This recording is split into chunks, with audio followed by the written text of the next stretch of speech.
આ વિડીયો તમે ધ્યાનથી સાંભળતા જજો, કારણ કે એક નાનકડી ભૂલના કારણે આજે બહુ મોટી ઘટના બની ગઈ। તમે જે દ્રશ્યો જોતા હશો કે એક બાજુ ભાઈ ટ્રેક્ટરનું લાખો રૂપિયાનું નુકસાન થયું અને સાથે સાથે જે બીજી ઘટના બની એ ઘટના સાંભળીને ખરેખર તમે પણ વિચારમાં પડી જશો, કારણ કે આપણે જે ઝાડ આપણે પાણી પાઈને મોટા કરતા હોઈએ છીએ એ ઝાડના કારણે જ આજે ભાઈ આવડી મોટી ઘટના બની। ખરેખર આ વિડીયો દરેક લોકો સુધી શેર કરી નાખજો, બધા લોકોને આ વાતની જાણ થાય, કારણ કે મિત્રો જે દ્રશ્યો અત્યારે હાલ જોવા મળ્યા છે, આ વિડીયો સોશિયલ મીડિયાની અંદર વાયરલ થતા આ વિડીયો મેં તમારા સુધી પહોંચાડ્યો છે, કારણ કે બધા લોકોને આ વાતની જાણ થાય, બધા લોકો જાગૃત રહે, કારણ કે ગામડાની અંદર આજે જે આ ઘટના બની આવનારા સમયની અંદર આવી ઘટના કોઈની સાથે ન બને। એક બાજુ ભાઈ ખેડૂતના ટ્રેક્ટરનું નુકસાન, સાથે સાથે તમે વિચાર કરો કે ગામડાની અંદર આ ઘટના બની તો ગામડાની અંદર તો ભાઈ આજુબાજુ ઘણા બધા લોકો બેઠા હોય, ફરતા હોય। હવે ભાઈ ઘટના કેવી રીતે બની એની આપણે વાત કરીએ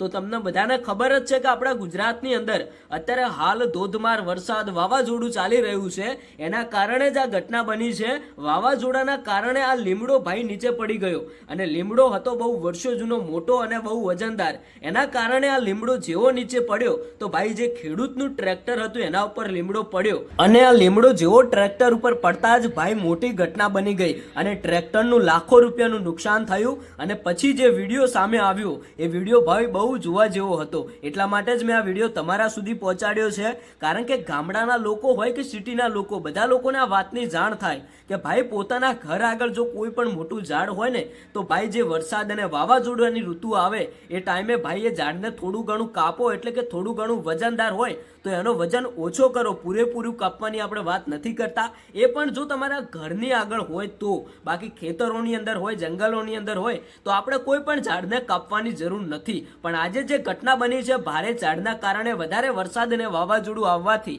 આ ઘટના બની છે। સૌથી પહેલા જે વિડીયો વાયરલ થઈ રહ્યો છે વિડીયો જુઓ, વિડીયો જોયા પછી તમારું શું કહેવું થાય છે તમે કોમેન્ટ કરીને જણાવતા જજો। ઝાડવું કપાતું ને એટલે ઝાડવાનું કોકે કીધું કે જો તો ખરા તને કાપે છે, ત્યારે કપાતું ઝાડવું બોલ્યું છે રાજભા